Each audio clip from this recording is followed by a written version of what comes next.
Assalamualaikum warahmatullahi wabarakatuh. Kami mahasiswa dari Universitas Putra Indonesia PTK Padang, Fakultas Ekonomi dan Bisnis Jurusan Manajemen, kelompok 8.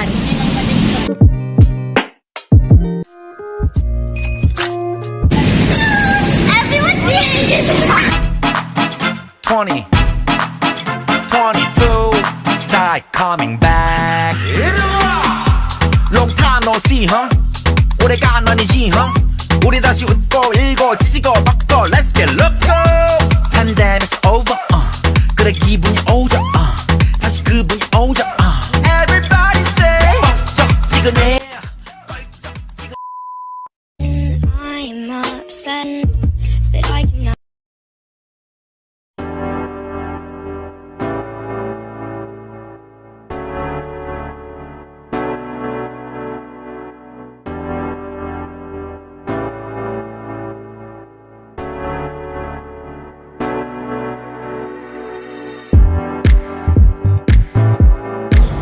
Pengertian perusahaan multinasional menurut KBBI. Multinasional menurut KBBI berarti beberapa negara atau bangsa. Secara umum, perusahaan multinasional adalah perusahaan yang wilayah pengoperasiannya mencakup banyak negara dan mempunyai aset atau prasarana dalam produksi dan pelayanan di luar negeri tersebut. Lalu. Selanjutnya, pengertian perusahaan multinasional menurut para ahli.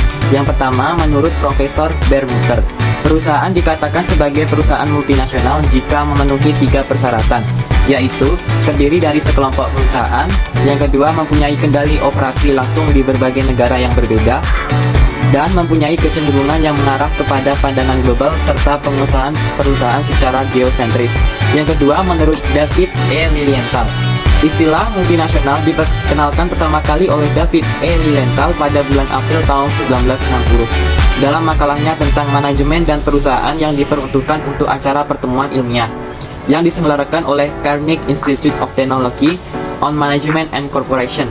Makalah Lilienthal kemudian dipublikasikan dengan istilah The Multinational Corporation atau MNC. Lilienthal memberikan pengertian perusahaan multinasional sebagai perusahaan yang mempunyai kedudukan di satu negara, tetapi beroperasi dan menjalankan perusahaan berdasarkan hukum-hukum dan kebiasaan negara lain. Yang ketiga, menurut Robert L. Hulbrunner. Menurut Robert L. Hulbrunner, yang dimaksudkan dengan perusahaan multinasional adalah perusahaan yang mempunyai cabang dan anak perusahaan yang terletak di berbagai negara.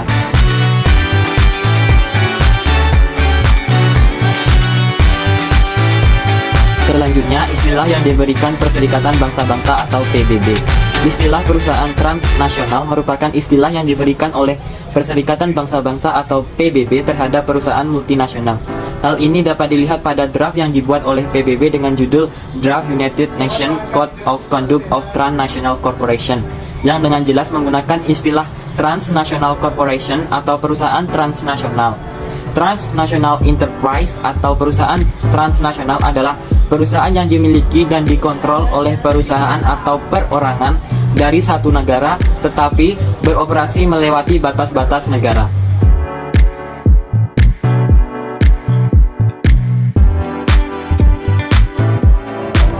Memiliki cabang di luar negeri. Setiap cabang tersebut akan mengurus bagaimana agar perusahaan mereka bisa berkembang dan memiliki citra yang baik di negara itu. Anak perusahaan juga harus bisa menyesuaikan kinerja perusahaan dengan kultur atau budaya dari negara tempat cabang itu berada.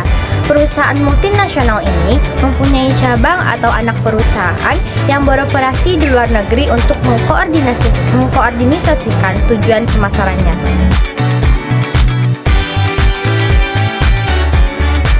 Mempunyai teknologi canggih. Hal ini merupakan karakteristik yang perusahaan besar terapkan agar bisa memantau dan berkomunikasi dengan anak perusahaan dengan lebih baik. Dengan banyaknya cabang, induk perusahaan harus memiliki keahlian yang tinggi untuk mengawasi dan menjalankan seluruh kegiatan perusahaan. Penggunaan teknologi yang canggih menandakan bahwa perusahaan tersebut selalu mengikuti perkembangan zaman sehingga peralatannya akan selalu diperbaharui.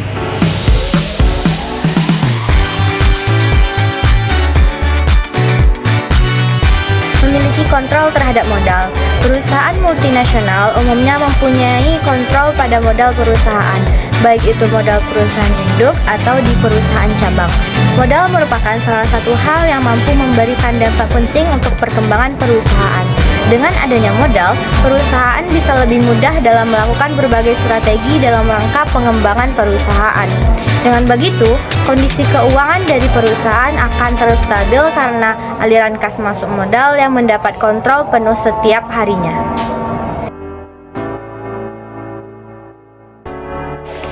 Selanjutnya, sistem manajemen dan distribusi secara global. Perusahaan multinasional berbasis di banyak negara, sehingga selain pada tujuan pemasaran, perusahaan juga membutuhkan sistem manajemen dan distribusi secara global. Selain itu, sistem manajemen memerlukan lisensi, modal venture, atau waralaba di setiap negara perusahaan.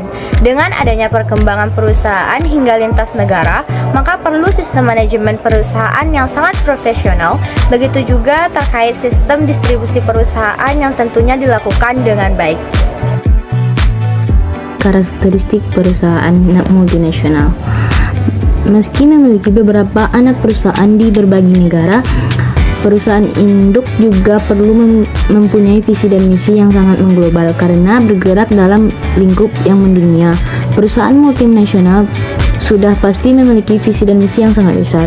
Visi dan misi dan dari perusahaan besar itu tidak hanya untuk menjadikan perusahaan mereka sukses dengan keuntungan sebesar-besarnya saja seperti layaknya perusahaan biasa. Memegang visi dan misi global. Penentuan visi dan misi dari perusahaan lintas negara ini sangatlah penting karena target, strategi, dan kinerja dari perusahaan akan sangat bergantung dengan visi dan misi yang ingin perusahaan cepat. Yaitu multinational international owned enterprise. Perusahaan yang berjenis MOE, perusahaan akan lebih berfokus kepada kepemilikan suatu dari satu induk perusahaan saja. Kemudian dari satu induk perusahaan tersebut akan terdapat penyebarluasan ke berbagai cabang produksi yang berbeda di negara lainnya.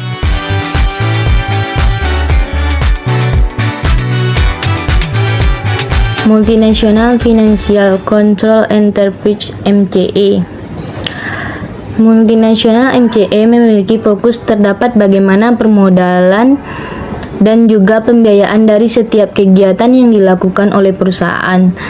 Sebagai perusahaan lintas negara, setiap kegiatan akan mendapat pengawasan dari beberapa pihak oleh lebih dari satu negara. Kelebihan perusahaan multinasional. 1. Perputaran bisnis yang cepat dengan aset besar. 2. Adanya kontrol. 3. Penggunaan teknologi terbaru. 4. Manajemen profesional. 5. Pemasaran yang agresif. 6. Menambah devisa negara. 7. Mengurangi devisa impor di sektor industri. 8. Modernisasi industri. 9. Dapat memberikan lapangan pekerjaan untuk masyarakat lokal. Kekurangan yang dimiliki perusahaan multinasional. 1.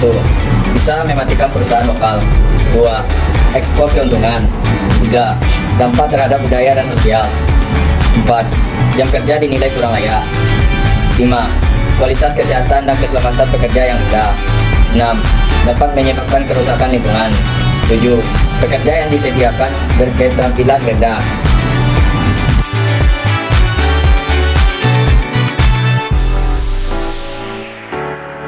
Selanjutnya itu profil perusahaan.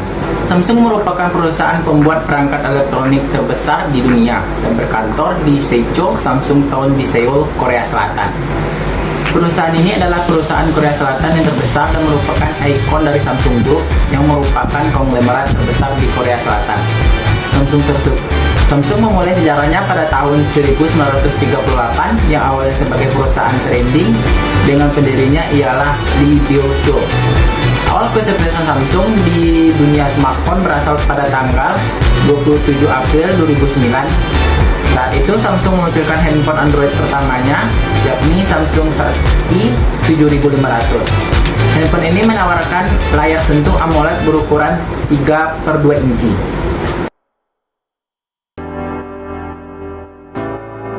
Selanjutnya, Samsung memiliki 5 anak perusahaan. Yang pertama yaitu Samsung Electronics Co. Ltd, yaitu salah satu perusahaan milik Samsung Group yang sangat mendunia adalah Samsung Electronics Co. Ltd. Perusahaan ini merupakan produsen televisi, panel LCD, dan memori chip terbesar di dunia. Selain memproduksi produk tersebut, Samsung Electronics Co. Ltd adalah perusahaan telepon seluler dan telepon pintar yang besar. Yang kedua yaitu Renault Samsung Motor, duet Samsung dan Renault. Pada tahun 1994, Samsung menjalin kerjasama dengan Renault, anak perusahaan Nissan, sebagai perusahaan yang bergerak di bidang otomotif. Renault Samsung Motor berpusat di Busan, Korea Selatan. Perusahaan ini mulai memasarkan mobil pada tahun 1988. Yang ketiga yaitu kartu kredit dari Samsung Bank Co. Ltd. Anak perusahaan Samsung yang bergerak di bidang penerbangan ini berpusat di Busan, Korea Selatan. Selanjutnya, berteknologi tinggi. Samsung memiliki prosesor Exynos 9611, yaitu perangkat prosesor dengan kinerja kecerdasan buatan AI yang dibangun dengan CPU octa-core 64 bit dan GPU yang kuat, sehingga penggunaan bisa melakukan lebih banyak aktivitas favorit mereka, seperti salah satunya adalah bermain game. Keunggulan menggunakan prosesor buatan Samsung yaitu yang pertama, diciptakan dengan digital prosesor sinyal dan mesin jaringan syaraf Exynos 9611, bisa menganalisis sinyal analog dari gambar dan video, serta bisa mengidentifikasi objek dan lingkungan.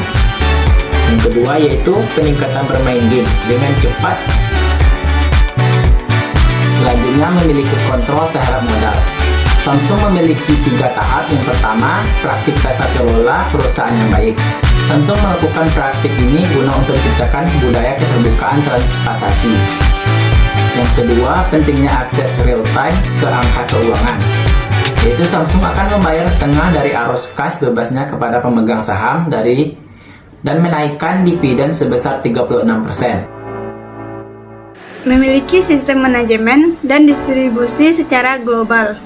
Samsung berkomitmen untuk mematuhi hukum dan peraturan setempat serta menerapkan kode etik global yang ketat kepada semua karyawan. Samsung yakin bahwa manajemen etis bukan hanya alat untuk menanggapi perubahan cepat dalam lingkungan bisnis global, tetapi juga sarana untuk membangun kepercayaan dengan berbagai pemangku kepentingan, termasuk pelanggan, pemegang saham, karyawan, mitra bisnis, dan masyarakat setempat.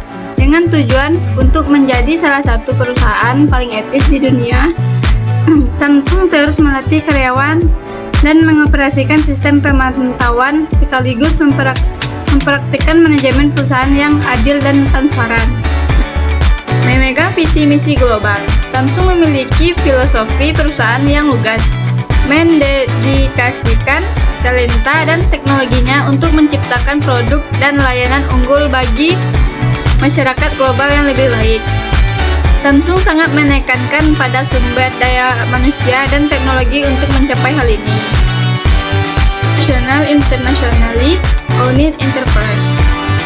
Samsung berdiri pada tahun 1938 di Seoul, Korea Selatan. Perusahaan ini bergerak di bidang elektronik, yaitu salah satunya ponsel pintar untuk Gen Z.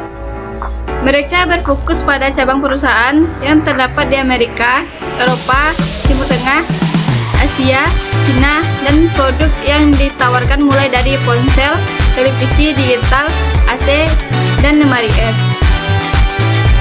Multinational Control Enterprise. Yang pertama, memberikan analisis keuangan kepada manajemen puncak. Yang kedua, harga transfer dan manajemen keuntungan konsolidasi.